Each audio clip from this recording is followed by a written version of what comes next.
Taxonomy का मतलब क्या हो गया, हम लोग जो है वो वर्गीकरण के बारे में पढ़ रहे थे ना, आवृत बीजों का, भ्रूणिकी वगैरह, वो सब तो हमने पढ़ लिया। अब हमें क्या पढ़ना है, टेक्सोनॉमी में वर्गीकरण पढ़ना है। ठीक है, तो वर्गीकरण के लिए सबसे पहले क्या है, कैलकुलस लीनियस साहब की पद्धति चल रही है, जो वैसे इसकी आधारशिला जो रखी थी वो डीकंपोजिशन साहब ने रखी थी, पैथोजेनेसिस वगैरह में पढ़ा। ठीक है, तो अब हमें आगे क्या पढ़ना है, टेक्सोन में क्या क्या पढ़ा था अपने, वर्ग कौन कौन से होते हैं ना, जगत है, फिर उसके बाद प्रभाग हो गया है ना, जगत हो गया, प्रभाग हो गया, फिर गण, उसको वर्ग, गण, कुल, वंश, जाति, है ना, ये सब। तो उसके बाद हमने पढ़ा कि कई बार क्या होता है, कोई पौधा जब लिया जाता है तो हर्बेरियम में लगाया जाता है, एक फाइल में लगाया जाता है, और फाइल को फिर किसी इंस्टीट्यूट में, किसी संस्था में संरक्षित रखा जाता है, जिससे टेक्सोनॉमी को पढ़ने में आसानी हो, है ना। या फिर तो या किसी पौधे के बारे में आइडेंटिफिकेशन किया हमने, उसका उसको पहचाना, फिर उसके लक्षणों के आधार पे, वो लक्षण जिनके आधार पर वर्गीकरण किया जाता है उन्हें क्या कहते हैं, कुंजी, है ना। फिर पूरा वर्गीकरण पढ़ लिया, पढ़ने के बाद उसको क्या कहते हैं, पब्लिश भी करवाते हैं, छपवाते हैं, है ना। और फिर इस तरीके से वर्गीकरण की जो नामकरण देते हैं, फिर नामकरण की पद्धति होती है ना, तो द्विनाम पद्धति जो है वो चल रही है। आगे हम इसमें ये भी पढ़ेंगे कि हम कौन सा वर्गीकरण फॉलो करते हैं, जैसे एक है एंगलर एंड फ्रेंकल का, और दूसरा है बेंथम एंड हुकर का। ठीक है, तो हमारे इंडिया में जो बेंथम एंड हुकर का यूज होता है। ठीक है, उसके गुण क्या है, उसके दोष क्या है ना, क्यों कैसे उन्होंने किया, वो सब बाद में पढ़ेंगे, लेकिन अभी हमें क्या पढ़ना है कि वर्गीकरण के महत्व पढ़ रहे थे और वर्गीकरण के प्रारूप पढ़ रहे थे, है ना। जाति का नाम दिया जाएगा, वंश का नाम दिया जाएगा, तो वर्गीकरण की नियमावली में चल रहा था प्रारूप, है ना। तो हमने लास्ट खत्म किया था होलोटाइप, पैराटाइप, ये सब। मतलब कोई पौधा जिसे हमें छपवाना है जिसके बारे में, तो जो पौधा हम प्रस्तुत करेंगे प्रकाशन के समय, उसे क्या कहते हैं, मुख्य रूप से जो पौधा यूज किया जाएगा, प्रयोग किया जाएगा, उसे होलोटाइप कहते हैं। फिर वो मिले नहीं मिले या खो जाए तो पैराटाइप, सेंटाइप, इलेक्ट्रोटाइप, वो सब आते चले जाते हैं। ठीक है, वो सब पढ़ने के बाद यानी जाति की संकल्पना हमने पढ़ ली, पारित वगैरह होते हैं, है ना। तो आज हम पढ़ेंगे वर्गीकरण का साहित्य क्या होता है। साहित्य का मतलब कौन कौन सी ग्रंथ उसमें आते हैं। ठीक है, तो हम पढ़ेंगे वर्गीकरण का साहित्य या वर्गीकरण का।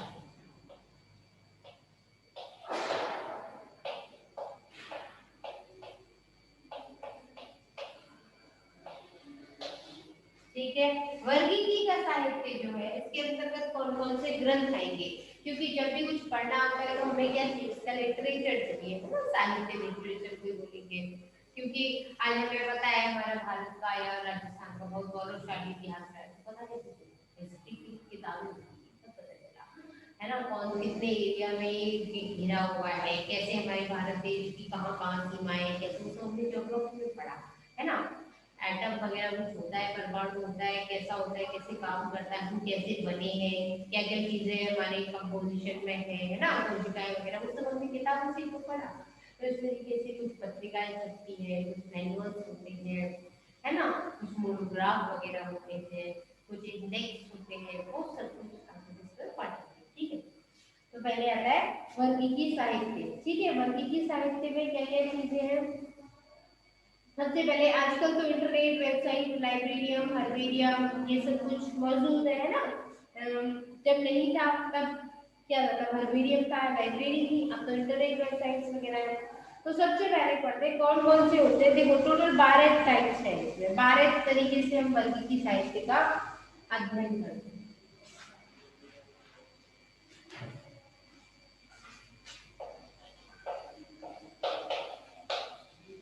आज 2 नंबर हो गई, कल क्या थी, 1 दिसंबर, एड्स दिवस। तो वर्गीकी साहित्य की बात करें तो इसके अंतर्गत क्या क्या आता है, पहले आता है सारांश। सारांश मतलब एक्सप्लेन। देखो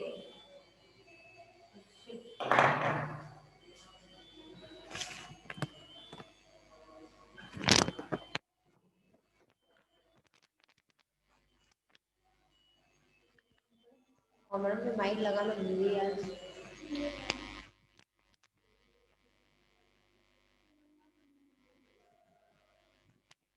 आवाज आ रही थी अब तक या नहीं आ रही थी, एक बार आप बता देना, ठीक है, क्योंकि माइक का ध्यान नहीं।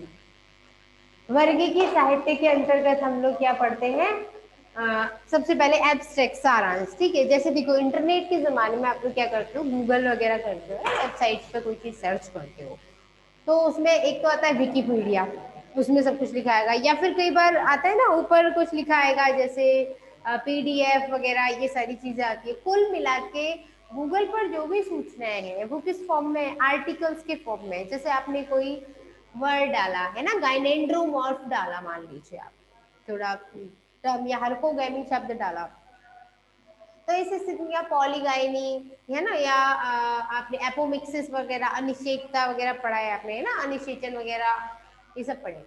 तो आपने जो भी वर्ड था वो गूगल पर सीधे डाल दिया, सर्च किया, तो उसके बाद क्या होगा, उसमें ब्लू लाइन में कोई ना कोई एड्रेस आएगा, उसके बाद वो लिखा हुआ मिलेगा। आप उस पर क्लिक करोगे तो वो जनरली कई बार लिखा आता है साइटेड, CITES, साइटेशन, यानी कि कितने लोगों ने उसे देख लिया है, कितने लोगों ने उसे अपना अप्रूवल देख लिया है, कितने साइंटिस्ट वगैरह ने, वो होता है, ठीक। दूसरी चीज, विकिपीडिया पर जो भी चीज आती है वो आर्टिकल की फॉर्म में आती है। जब भी कोई आर्टिकल लिखा जाता है या कोई रिसर्च पेपर देता है, जैसे PhD वगैरह करते हैं, तो जो भी आपने रिसर्च की है, जो भी आपने प्रैक्टिकल्स वगैरह किए उन सबको आप एक बार लिखोगे, उसकी पूरी ब्रॉड उसके बारे में बताओगे, वो फिर किसी न किसी नेशनल या इंटरनेशनल मैगजीन में छपवाओगे, ठीक है। तो उससे पहले आपको एक उसका सारांश देना पड़ता है, समरी देनी पड़ती है कि आपने बेसिकली किस टॉपिक पर, किस विषय पर आपने रिसर्च किया है, क्या कैसे किया, वो सब कुछ, ठीक है।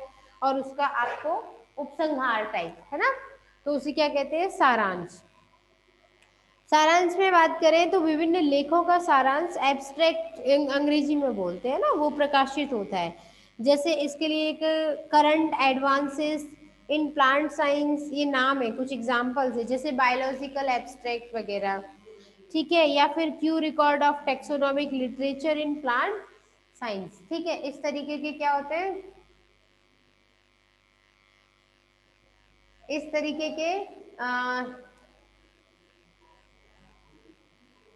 सारांश छपते हैं, ठीक है। तो इसका एक एग्जांपल बता देती हूँ मैं आपको, बायोलॉजिकल,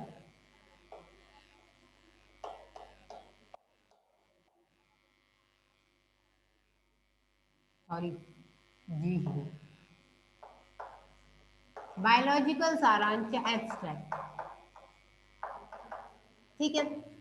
दूसरा एब्स्ट्रैक्ट तो ये हो गया, समरी हो गई, ठीक है। क्यू, क्यू क्या है, देखो भाई, क्यू के बारे में बहुत सारी जानकारी आपको मिलेगी, क्यू बॉटनिकल गार्डन वगैरह। क्यू एक जगह है, ठीक है, जहाँ पर दुनिया का सबसे बड़ा बॉटनिकल गार्डन स्थापित किया गया, ठीक है। इंडिया की बात की जाए तो इंडिया का सबसे बड़ा बॉटनिकल गार्डन कहाँ पर है, कोलकाता के शिवपुर में है, ठीक है। हाँ, रॉयल बॉटनिकल गार्डन था उसका नाम, पहले क्या था, रॉयल बॉटनिकल गार्डन, अब उसका नाम रॉयल बॉटनिकल गार्डन नहीं है, उसका नाम अब जगदीश चंद्र बोस बॉटनिकल गार्डन। सारांश के बाद अगला आता है इंडेक्स, इसको तो कहते हैं एब्स्ट्रैक्ट, एस इसलिए लगा दिया क्योंकि प्लूरल है। उसके बाद आता है इंडेक्स,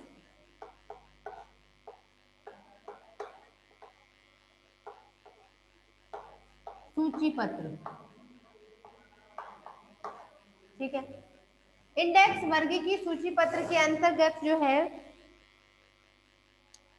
अनुक्रमणिका होती है। इंडेक्स का मतलब क्या होता है, जैसे आप कभी भी वर्गों के प्रकाशन के संदर्भ में जानकारी मिलती है और वर्णमाला के अनुसार ये होती है। इंडेक्स किसे कहते हैं, जैसे हम लोग भी प्रैक्टिकल रिकॉर्ड वगैरह बनाते हैं, या हर किताब में क्या होती है, विषय सूची होती है ना, कि कौन से पेज नंबर पर कौन सी चीज है ना, कैसे टॉपिक है, तो वैसे ही इंडेक्स का मतलब वही विषय सूची। इसमें क्या होता है, कौन से वर्ग की जानकारी, वर्गक, वर्गक का मतलब देखो, वर्ग और वर्गक इन दो में अंतर है, ठीक है। वर्गक मतलब होता है टेक्सोन, ठीक। टेक्सोन में कुछ भी हो सकता है, गण हो, कुल हो, वर्ग हो, है ना, प्रभाग हो, जगत हो, कुछ भी हो, वो सब वर्गक होते हैं। तो टेक्सोन की जानकारी होती है इसमें, जैसे आपको किसी पौधे का मान लो मंजीफेरा इंडिका आम का साइंटिफिक नेम मान लो क्या है ये, ठीक है, या ओराइजा सटाइवा चावल की है, तो सटाइवा तो उसकी जाति है, हमें कोई और जाति पढ़नी है तो हमें ओराइजा यानी कि चावल की ओराइजा वंश में कितनी जातियां आ सकती है वो सब स्टडी कर लिया, तो हम क्या करेंगे, वंश को पढ़ना है हमें। तो वंश को पढ़ने के लिए एक इंडेक्स देखना पड़ेगा। वंश अंग्रेजी में किससे स्टार्ट होता है, जीनस से। तो जैसे डिक्शनरी में एबीसीडी के अकॉर्डिंग हम ढूंढते हैं, वैसे ही उसमें GENUS जीनस जहाँ पे लिखा होगा उसमें लिखा होगा ये इतनी सारी बुक्स है, इनके बारे में इतने इतने पेज नंबर पे यहाँ यहाँ ऐसे ऐसे इसका एड्रेस है, आपको उसके बारे में पढ़ना है। तो केवल हम वंश की पढ़ाई करेंगे ना फिर उसमें, अब वंश में फिर जाकर के ढूंढेंगे आगे दूसरे साहित्यों में, ठीक है। तो वो होता है इंडेक्स या सूची पत्र, ठीक। जैसे ग्रे हर्बेरियम कार्ड इंडेक्स, ठीक है, 1873 से शुरू हुआ था ये, कैम्ब्रिज से, कैम्ब्रिज यूनिवर्सिटी है ना, इसमें आवृत बीजी के मतलब एंजियोस्पर्म है ना, फूल फल जिनमें सब है, फल है, और फल में क्या है, बीज को कवर करे हुए हैं, ठीक है। तो आवृत बीजी में वंश और जातियों के हजारों कार्ड हैं, वो सम्मिलित है, और कई बार इसमें हर साल नए कार्ड डाले जाते हैं। कार्ड का मतलब नए नए नाम, जैसे नई नई डिस्कवरी हुई तो नया नया डालना पड़ेगा, तो उस हिसाब से इंडेक्स हो गया। ऐसे ही इंडेक्स क्यूएनसिस है, ये ऑक्सफोर्ड से छपता है, 1893 से शुरू हुआ है। बीज वाले जितने भी पौधे उनके लिए उनके उद्गम स्थल, वर्णन, प्रकाशन स्थल, जाति ना, वंश, लेखक, उन सब के बारे में जानकारी होती है, ठीक है। जो बेंथम और हुकर के बारे में हम पढ़ेंगे आगे वर्गीकरण, उसमें हुकर का नाम ही क्यू गार्डन जो है ना वहाँ के निदेशक के तौर पे लिया जाता है, वो वहाँ के डायरेक्टर रहे, ठीक है। हर 5 वर्ष बाद प्रकाशित होता है, ठीक है। और फिर क्या होता है, नए नए इंडेक्स चलते रहते हैं, हर साल नया इंडेक्स छपता है, ठीक। इसके अलावा अगला जो है शब्दकोश।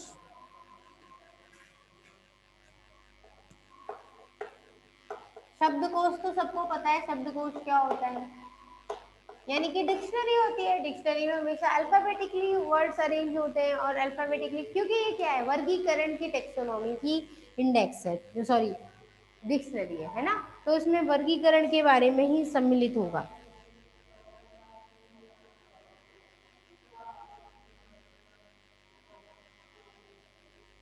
ठीक। तो शब्दकोश के बारे में तो बहुत ज्यादा समझने का मतलब कुछ बनता है नहीं, वो तो पता ही है, जैसे उसे ग्रॉसरी भी कहते हैं, ठीक है। डिक्शनरी को क्या है, वर्णमाला के क्रम के अनुसार वर्गी की शब्द लिखा रहता है, और फिर उसके अंदर क्या होता है, वर्गी की फ्लोरा के अंत में भी शब्दकोश लिखा रहता है। कुछ ऐसी किताबें होती हैं जिनमें क्या होता है, जैसे आपने देखा होगा, आप अभी नहीं देखा तो आगे देखोगे आप लोग, किसी एक बुक में ना पहले पूरी पूरे उसकी सबसे पहले फ्रंट में इंडेक्स होती है, फिर उसका पूरा मैटर जो भी है उसमें, जो भी पार्ट वगैरह, जो भी चैप्टर्स वगैरह वो सब होते हैं। लास्ट के पेजेस में ना उसमें कुछ मैं बुक्स जो आती है रेफरेंस वगैरह, उनमें आता है ए, ऐसे लिखा होगा, ए से रिलेटेड उसमें जितने भी उस बुक के अंदर जिस पेज पर ए से बने हुए जितने भी वर्ड आएंगे, जैसे मान लो एसोसिएशन, एसोसिएशन कहीं पर लिखा हुआ है, पेज नंबर 73 पर है ये,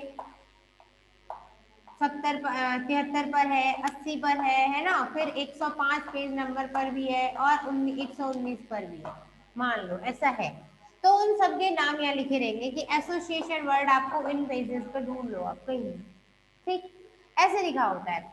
या कहीं फिर आता है GB, इस तरीके से मान लो जीनस है, तो जीनस वर्ड आपको छोटे से छोटा पूरे पेज में अगर कहीं भी जीनस लिखा है तो उसी पेज का नंबर यहाँ पे लिखा हुआ होगा। इस तरीके से बड़ी बड़ी जब MSc वगैरह करो या फर्दर स्टडीज के लिए आप देखोगे तो बुक्स में ऐसे लिखा हुआ होता है। या इंग्लिश मीडियम के लिए जेनेटिक्स की आप बुक देखो, BD सिंह जी की बुक है, BD सिंह राइटर है, तो वो उसमें भी लिखा हुआ होता है, ठीक है। BSc और MSc में लेवल की बुक्स में भी लिखा मिल जाता है आपको। तो dictionary of the flowering plants and ferns ये इसका एग्जाम्पल है। Glossary of British flora, glossary of botanical terms, ये सब पूछ लिए जाते हैं आप लोगों को, तो एग्जाम्पल बता देते। इसका एग्जाम्पल है आपका, ये तो इसका बायोलॉजिकल सारांश या बायोलॉजिकल एब्स्ट्रैक्ट, ये तो है सारांश का एग्जाम्पल। इसका एग्जाम्पल हो गया, क्योंकि इंडेक्स है ना तो उसका हो गया क्यूमुलेटिव। क्योंकि कई बार नाम पूछे जाते हैं आप लोगों से, देखो जैसे डिक्शनरी है तो कई बार 3 शब्दकोशों के नाम बताइए ऐसे पूछ लिया जाता है, 2 मोनोग्राफ के नाम बताइए ऐसे पूछ लिया जाता है। तो dictionary of flowering plants and ferns English में ही है, ये लिखी है अंग्रेजी में गई, हम क्या करें बताओ। हिंदी में लिख देती हूँ पर मतलब उच्चारण सही है ना।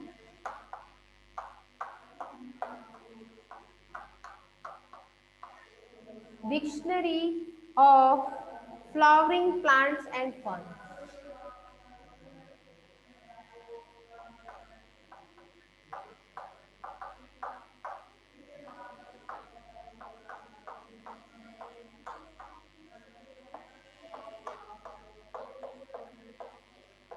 एंड फर्न्स, ठीक है।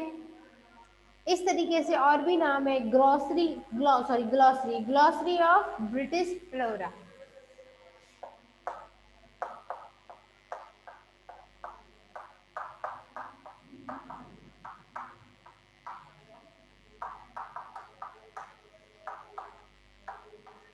Glossary of British flora. उसके बाद अगला है ग्लॉसरी ऑफ बॉटनिकल टर्म।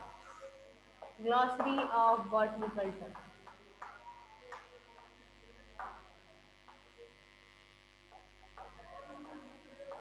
ठीक है, ये आप नोट कर लीजिए, स्क्रीनशॉट ले लीजिए मतलब, ठीक है, क्योंकि कई बार पूछ लेते हैं, ठीक है। लंदन इंग्लैंड और इंग्लैंड से, हाँ ऊपर की दोनों इंग्लैंड से, ये दोनों इंग्लैंड से और ये लंदन से प्रकाशित की जाती है, ठीक है, कई बार कुछ प्लांट्स। उसके बाद अगला आता है अधिनियम। अधिनियम का मतलब क्या होता है, रेगुलेशंस, ठीक है। अंतरराष्ट्रीय वानस्पतिक कांग्रेस 4 साल में संपन्न होती है हर बार, ठीक है। इंटरनेशनल बॉटनिकल कांग्रेस, ठीक है। अगला हो गया चौथा नंबर जो है, ये तो एग्जाम्पल्स है, ठीक है। सारांश हो गया, इंडेक्स हो गया यानी सूची पत्र हो गया, शब्दकोश हो गया। उसके बाद अगला जो वर्गीकीय साहित्य है वो है अधिनियम, रेगुलेशन। भाई नियम होना जरूरी है कि नहीं है, नहीं होंगे तो नाम कोई भी रख देगा ना। रेगुलेशन भी होना जरूरी है, रूल एंड रेगुलेशन नहीं होंगे तो कैसे काम चलेगा, है कि नहीं है। फिर तो कोई भी कुछ भी नाम रख देगा, कोई कुछ भी पौधा खोज देगा, फिर दूसरा साइंटिस्ट लड़ने लग जाएंगे कि हमने भी तो ढूंढा था ये, हमने तुमसे पहले ढूंढा था। तो उसकी सब समस्याओं का समाधान कौन करेगा, हर कोई कोर्ट में थोड़ी दे जाएगा। उसके लिए साइंस पहले रूल बनाए, जो रूल बने होंगे तभी तो उन्हें तोड़ेगा, तभी तो कोर्ट में जाकर के फैसला होगा, ठीक। तो अधिनियम रेगुलेशंस होते हैं, ठीक है। अधिनियम के अंतर्गत होता क्या है, देखो हर 4 साल में एक मीटिंग होती है, ठीक है। मीटिंग को क्या कहते हैं, इंटरनेशनल बॉटनिकल सेमिनार, है ना। कांग्रेस, कांग्रेस का मतलब बीजेपी का कांग्रेस ही नहीं होता है ना। कांग्रेस शब्द का मतलब होता है समिति, ठीक है। तो समिति बना दी गई है और वो नॉमेनक्लेचर वगैरह करने के लिए हर बार 4 साल में संपन्न होती है, ठीक है। और उसमें सर्वमान्य पादप नामकरण से संबंधित नियम रखे जाते हैं। देखो पादप नामकरण से संबंधित कुछ नियम आज भी संशोधित किए जाते हैं, कैसे, कुछ लोग साइंटिस्ट का नाम लिख देते हैं नाम के पीछे। दूसरी चीज, जैसे कोई साइंटिफिक नेम लिखा है ना, कैरोलस लिनियस का नेम मान लो मेंजिफेरा इंडिका नाम ढूंढा, तो उसका नाम कैसे हुआ, मेंजिफेरा इंडिका लिन। लिन मतलब लिनियस ने ढूंढा है वो, ठीक है। इसके अलावा कई बार क्या होता है कि कुछ नामों में लड़ाई हो जाती है कि किसने पहले ढूंढा, तो जिसने पहले ढूंढा उसका नाम पहले माना जाएगा, ठीक। कई बार कुछ नाम ऐसे होते हैं जो बहुत पुराने हैं, प्रचलन में है, उन्हें बदला नहीं जाता। या कुछ नाम इतने कठिन होते हैं जिन्हें उच्चारित करना या लिखना या बहुत कठिन हो जाता है, तो इस कंडीशन में रूल एंड रेगुलेशंस तो बनाने पड़ते हैं जिससे पुराने वाले नाम चले या नहीं चले। और हर हर नाम क्या है लैटिन भाषा में बदलना चाहिए, प्रायोरिटी किसे देनी चाहिए, वो सब देखना पड़ता है। कई बार ऐसा भी हो जाता है कि किसी मान लो पूरी फैमिली रिसर्च में लगी हुई थी, है ना, जैसे कंडोली साहब थे, डी कंडोली, वो उनके फादर मतलब सॉरी उनके बेटे और बेटे का भी बेटा है ना, तो उनके पूरी फैमिली लगी हुई थी नामकरण वगैरह करने में, वर्गीकरण में। तो इस कंडीशन में क्या लिखा जाएगा, फिर उसमें लिखा जाता है दी कंडोलेसिस एल।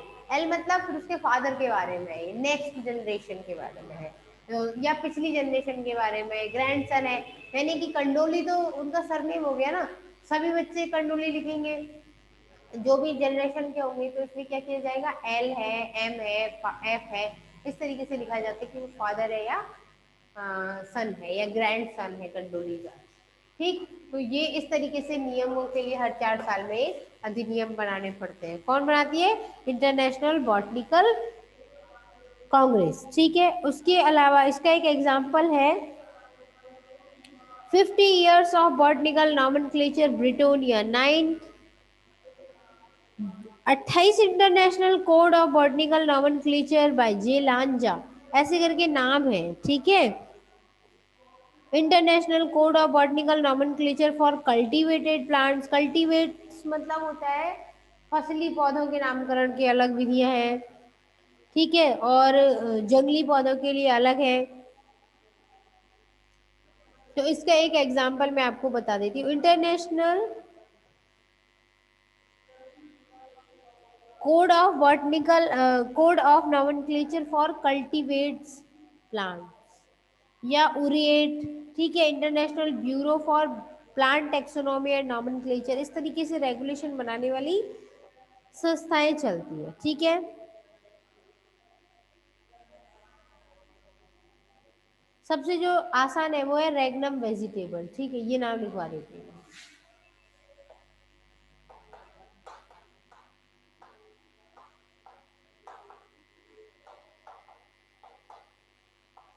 रेगनम वेजिटेबल।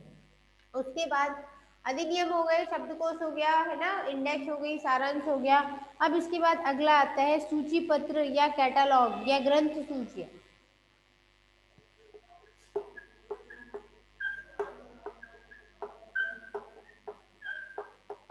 कैटालॉग होती है ना आजकल, कैटालॉग पता होगी, नहीं पता है तो समझो ऐसे कि जैसे एशियन पेंट्स वगैरह नहीं कंपनी वाले पेंट वगैरह करवाते हैं, तो एक किताब दे करके जाते हैं कि ये कलर है, ये कलर है, ये इस कमरे में ऐसा, उसकी फोटो होती है उस रंग की। जब मान लो हरा रंग है तो डाइनिंग रूम में किसी ने पूजा में करवाया, किसी ने कैसे करवाया, या कई बार आप टाइल्स वगैरह लगवाओ घर में या कहीं भी, तो उसमें एक किताब दे करके जाते हैं वो पहले कि इसमें से पसंद कर लो, तो इसे क्या कहते हैं, कैटालॉग। ठीक है, ऐसे ही हम लोग भी साइंस के जो होते हैं वो क्या करते हैं, साइंटिस्ट के तौर पे ग्रंथ सूचियां या सूची पत्र कैटालॉग होते हैं, या उसे कहते हैं बिब्लियोग्राफी, ये याद रख लेना।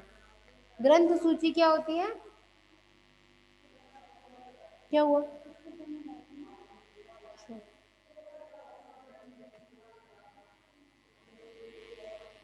ग्रंथ सूची या उसे कहते हैं बिब्लियोग्राफी,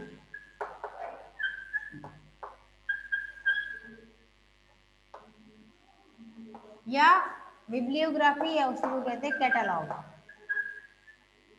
ये जल्दी याद हो जाएगा आपको, कैटलॉग है ना। तो ग्रंथ सूची या कैटलॉग के अंतर क्या होगा, ग्रंथ की सूचियां होती है। ठीक है, कि कौन से जैसे पादप वर्गीय के क्षेत्र में बहुत सारे ग्रंथ लिखे गए हैं जो विश्व भर में प्रकाशित है।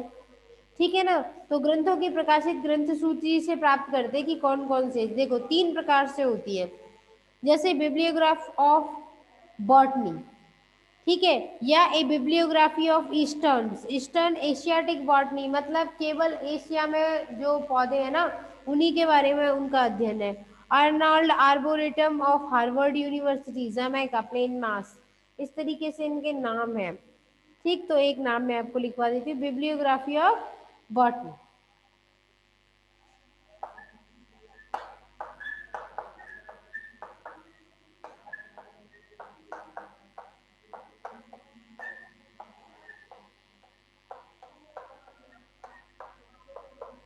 Bibliography of botany in progress, ऐसे करके इसका नाम है पूरा।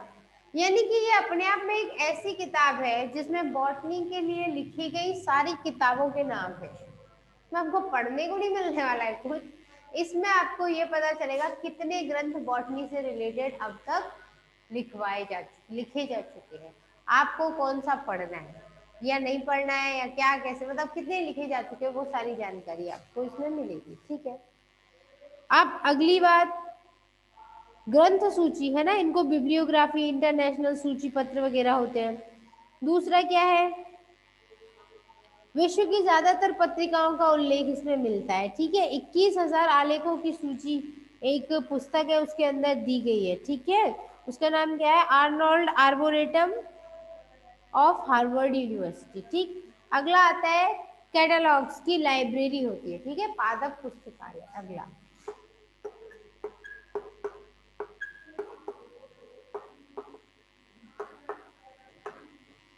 अब लाइब्रेरीज के अंदर तो किताबें ही मिलेंगी आपको, है ना। तो उन किताबों में ठीक महत्वपूर्ण पुस्तकालयों के नाम है, जैसे कि catalogue of the library of the British museum. ठीक है। नेचुरल हिस्ट्री, उसमें क्या होता है, उन लाइब्रेरीज में आपको वनस्पति विज्ञान के महत्वपूर्ण ग्रंथ तो उपलब्ध होते ही हैं, इसके अलावा पुस्तकालयों की सूचियां होती है, क्योंकि हम क्या पढ़ रहे हैं, साहित्य पढ़ रहे हैं। तो साहित्य में तो किताबें किताबें आएंगी ना, बिल्डिंग थोड़ी आएगी, पुस्तकालय तो बिल्डिंग होगी ना। तो पादप पुस्तकालयों की सूचियों का मतलब ये है कौन सी किताब कहाँ रखी है, कौन से पुस्तकालय में रखी है, उसका पूरा हमें पता चलता है इससे। ठीक है। वो हर साल हर लाइब्रेरी एक कैटलॉग छापती है। ठीक है। जैसे catalogue of the royal botanical garden, Q, bulletin of miss information. ठीक है। इस तरीके से नाम होते हैं। जैसे एक एग्जांपल लिखवा दूं इसका, catalogue of,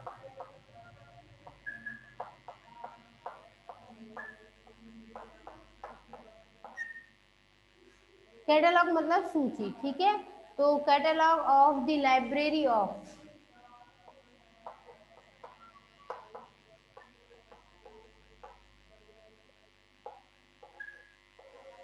library of the,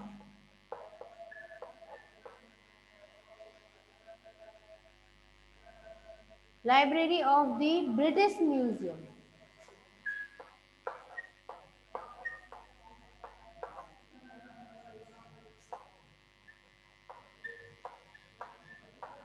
ठीक है। तो यानी कि ये जो बुक है, ये पूरी बुक है जो क्या करती है, मतलब ब्रिटिश म्यूजियम नाम से जो बॉटनिकल लाइब्रेरी है ना, उसकी कैटलॉग के बारे में पूरा बताती है। मतलब वो ये बताएगी कि कौन सा प्लांट, कौन सी प्लांट के बारे में लिखी गई किताब आपको कहाँ पर मिलेगी। ठीक है। कौन से गार्डन में मिलेगी, सॉरी कौन से पुस्तकालय में मिलेगी, कौन सी लाइब्रेरी में, कहाँ कैसे है, वो सब कुछ पता चलता है। ठीक। उसके बाद अगला आता है समालोचक पत्रिकाएं, उसे कहते हैं रिव्यू। देखो भाई, रिव्यू का मतलब क्या है, आपको नॉर्मल लैंग्वेज में अगर मैं समझाऊं,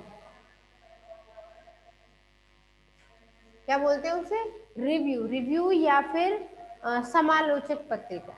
देखो दो होते हैं, एक होती है आलोचना, एक होती है समालोचना।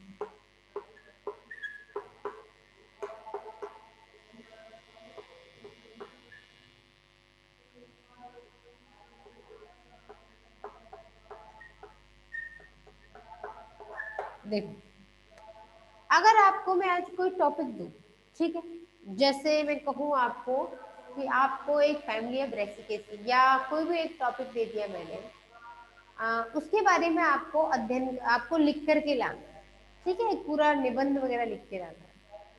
तो जो आपको लिख के लाना है उसमें आप क्या करोगे बताओ। जब लिख के लाओगे तो कहीं ना कहीं किसी किताब से लिखोगे या गूगल से, इंटरनेट से देखोगे। इंटरनेट की जिस वेबसाइट से आपने वो बात लिखी है, जैसे मैं आपसे कहूँ डीएनए रेप्लिकेशन, सबसे बढ़िया चीज लेते हैं अपन, रिसर्च का जो मुद्दा है डीएनए का प्रतिकृतिकरण, मैंने आपको टॉपिक दे दिया, तो आपको उसको कुछ लिख के लाना है। तो अब लिखने के लिए क्या करोगे, उसे अपने, आपने जो भी पढ़ा है अब तक बीएससी में, 11th 12th में, है ना, जिसमें भी पढ़ा होगा वो लिखोगे। इसके अलावा आप क्या करोगे, नेट का सहायता लोगे, है ना। आप एक बार रिवाइंड कर लीजिए, ठीक है, फिर बता।